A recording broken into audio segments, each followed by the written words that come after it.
Hello everybody and welcome back to World of Warships Legends. My name is Spartan Elite 43 and tonight we're back in the Dunkirk. But Spartan, didn't you already do this video? Yes, but no.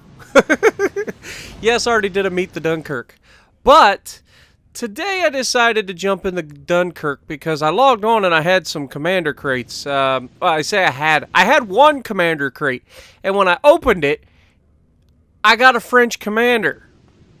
Not the one that you're thinking of, not Robert, but it was a French commander. And so that started me on a thing. I was like, you know what? Maybe today's my lucky day. So I went ahead and I purchased 9 commander crates. And by 9, you're like, wait, that doesn't make sense. You can get 10, 5, or 3. That's right. I bought 3 sets of 3 because I was like, I think I can do this. And, as you may have guessed, finally, on the 3rd set, because obviously I didn't buy 3 sets at one time,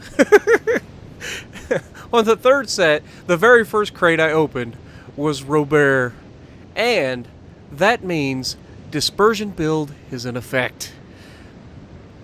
And I've had a lot of fun with it, with the dispersion build. But I will say this right off the bat. For those of you who were like, ooh, I wonder if I can get a dispersion build on this thing, it's going to turn this thing into an absolute monster that's unstoppable. No, it doesn't happen. But what it does do is it gives you a little bit more leeway outside of 12 kilometers. Because if you remember before, outside of 12 kilometers, this thing basically missed every shot. And now you can actually hit things multiple times. Problem being, it's a small caliber gun. So if you're firing armor piercing, even if an enemy is broadside in a battleship, there's a good chance that you're going to bounce off the side just from the plunging fire, the angle of attack at which your shells are impacting the armor of the battleship. So keep that in mind. But inside of 12 kilometers is a whole new ball game, folks. No longer the shotgun blast that we saw. This thing can hit the target. Now, if you remember correctly, I was able to do quite a bit of damage in the one match where everything went crazy. It was 3 of us versus the entire enemy team, and we pulled it off with the help of that amazing cruiser player. So, this is going to be kind of like that with less damage, but, you know, I feel like this match was just going to go interestingly from the start. Because I get some support coming over here to Torpedo Alley, but there's no torpedoes except ours. There are 3 destroyers on the enemy team and not a single one of them is near me. Which is absolutely fantastic. As you guys know, I love destroyer players with all my heart. Especially when they're as far away from me as possible. So, that being said, we have a lot more time before we actually get to shoot at anything, unfortunately.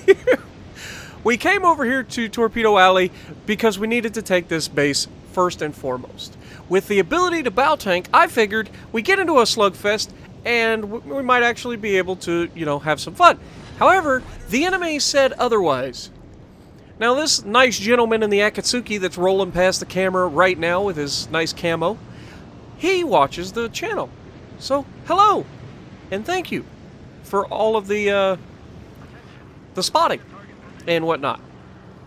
Now, despite what the scoreboard at the end of the game says, okay, he was slightly more helpful than what the game gave him credit for. First of all, he comes over here and clears the way with torpedoes. Tries to lay a smokescreen for me. Didn't need it. He didn't know that at the time, but we didn't need it. No torpedoes are over here. We capture the base, and now it's time to start punishing the Reds as we are about to come around the corner in our chase battleship. Now, you remember what I said before about this thing and its ability to chase people. That's what this was designed for. It was designed to chase cruisers, which is, you know, why the smaller caliber guns and that it's faster.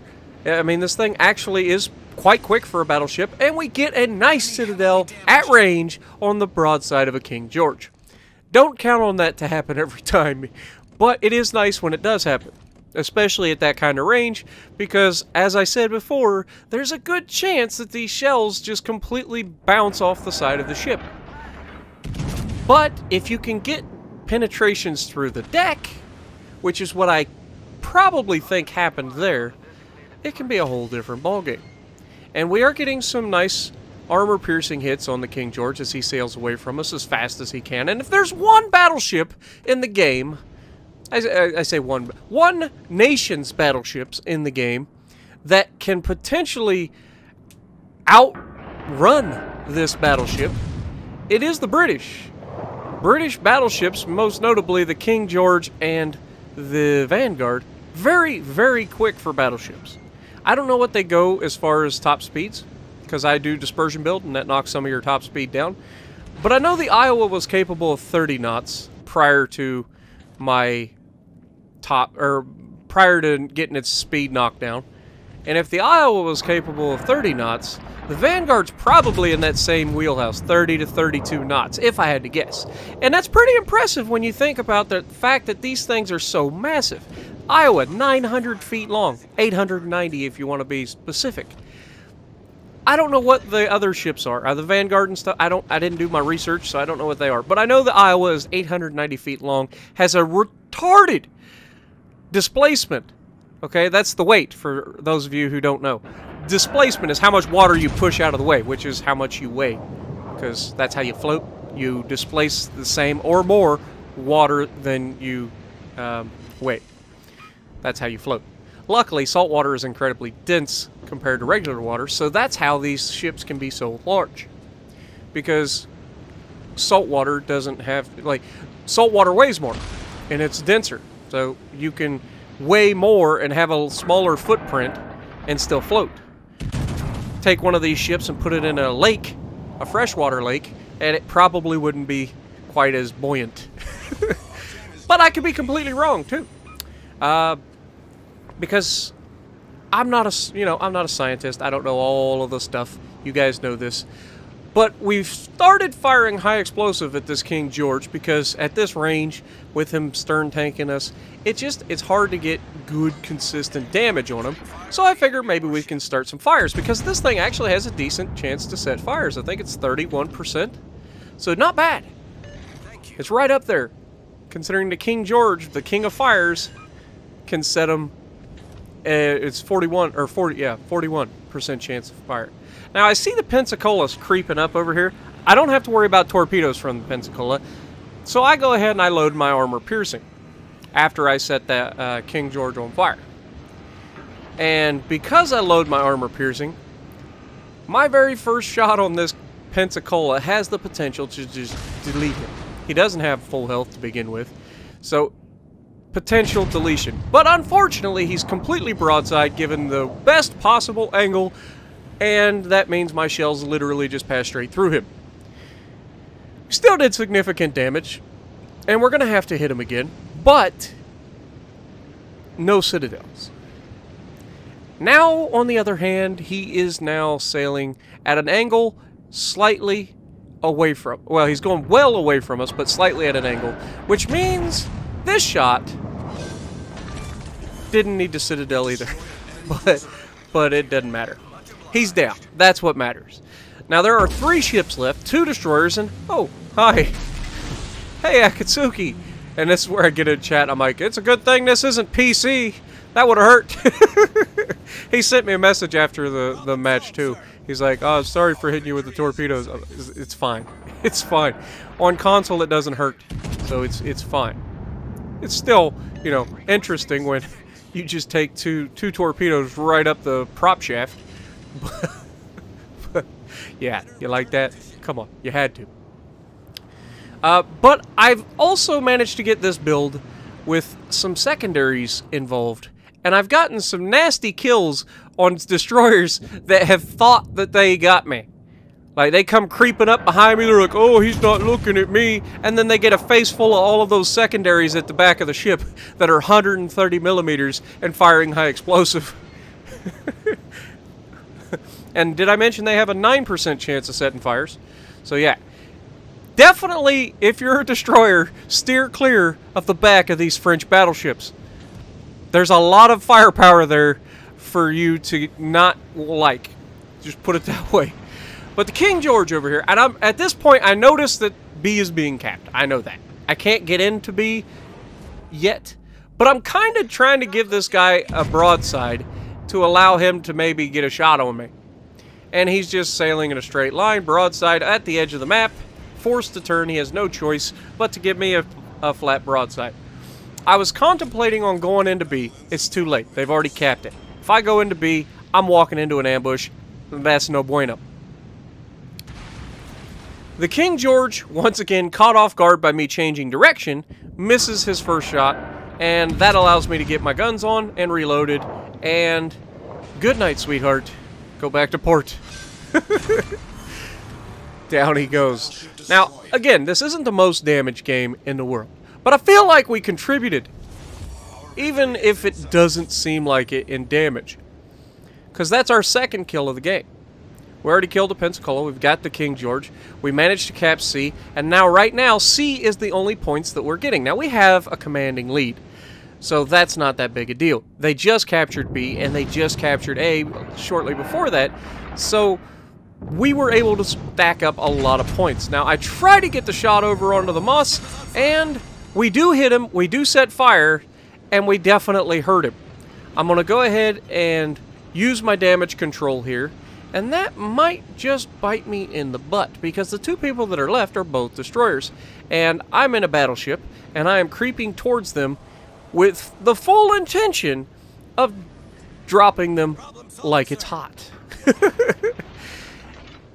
And my Akatsuki buddy here, I asked him to see if he could go out and spot these guys, and what does he do? He goes out and he spots them. It was fantastic, right off the bat. So I'm like, alright, I'm loaded, guns on, shot out, and we got him. Not the best hit in the world, but we did set a fire. And that's when I noticed that we're about to be attacked from the right side. Moss is on his way. I immediately changed direction because, you know, when you're this low health in a destroyer, sometimes you don't make the best decisions when it comes to placing your torps. You're too willing to just throw your torps out there. And luckily for me, that early change allows me to get away with only taking 2. And now my gun's on target. Wait for it. Hello, sunshine. This is not gonna go well for you. Oh, he disappears. Too late. It doesn't matter. I already know where you're at. You ain't hiding from me. Now, the Gaid, on the other hand, I feel like there are torpedoes headed in my direction again. So I start turning towards it. Why? Because I just have a sinking feeling, you might call it. Now, again, he flooded us. Luckily, our damage control is back. We can go ahead, repair the flooding, and there's the torpedoes. I'm not crazy! That sinking feeling I had? Trust your gut, folks. If you're in a battleship and you're spotted, you know there are destroyers lurking, don't sail in a straight line. Don't get me wrong, I get sunk a lot by torpedoes, more than I care to admit, but you guys see it in my live streams. It happens.